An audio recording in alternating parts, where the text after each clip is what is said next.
Hit and run कायद्यामध्ये काही बदल केल्यामुळे कायद्याच्या संदर्भात काही लोकांचे आक्षेप असू शकतात आणि त्याबद्दल आमचं केंद्र सरकार निश्चित पद्धतीने विचारही करेल। पण फक्त 2022 वर्षाचे आकडे बघितले तर 47,000 लोक या हिट अँड रनमुळे त्यांनी आपला जीव गमावलेला आहे। या सगळ्याबद्दल केंद्र सरकार म्हणून त्या दिशेने काही विचार होत असेल तर त्यामुळे संजय राजाराम राऊत सारख्या लोकांनी सरकारवर टीका करायचं काय कारण नाही। शेवटी लोकांचा जीव वाचवणं हे आमच्या केंद्र सरकारची प्राथमिकता आहे। पण त्याबद्दल काही मतांतर असू शकतात। त्याबद्दल आमचं केंद्र सरकार निश्चित पद्धतीने विचार करेल आणि आंदोलनांची पण दखल घेईल।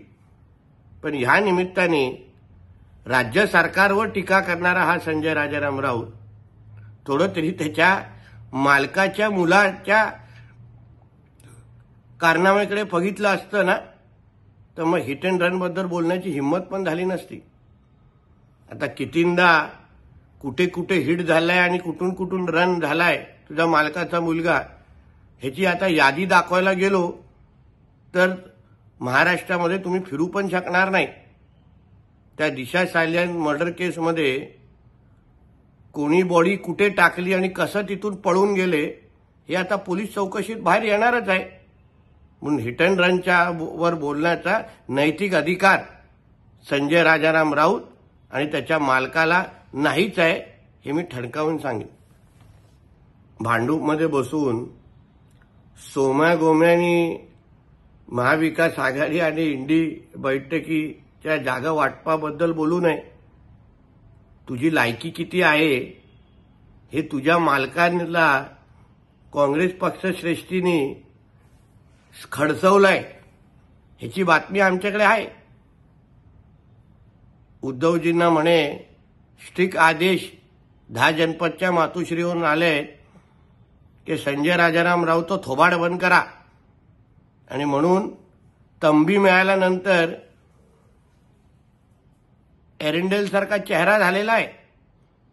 म्हणून जागा वाटपाच्या चर्चेच्या मोठ्या मोठ्या बाता करण्या अगोदर तुझ्या मालकाची थोडी काय इज्जत ठेवायची असेल तर सकाळचा थोबाड बंद कर आणि एकदाचाच घरी बस। म्हणे सामनाच्या अग्रलेखमध्ये काशी कलंकित झाली आहे याबद्दल अग्रलेख लिहिलेला आहे। काशी कलंकित खऱ्या अर्थाने कधी झाली तर काही आठवड्या अगोदर तुझ्या मालकाचा मुलगा जे आपल्या पापाची प्रायश्चित करण्यासाठी काशीकडे गेला होता पूजा करण्यासाठी त्यामुळे खऱ्या अर्थाने काशीमध्ये गौमूत्र शिंपडण्याची वेळ आली होती। म्हणून काशीला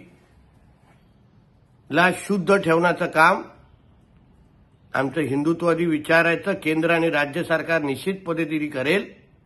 फक्त तुझ्या मालकाचा मुलगा एक काशीमध्ये येऊन आपले पाप धुण्याचा जो काय प्रयत्न करतो थोडा त्याही बद्दल जरा अग्रलेख लिहिलास तर बरं होईल। लोकशाही मराठी ऐका, पहा, जागरूक रहा।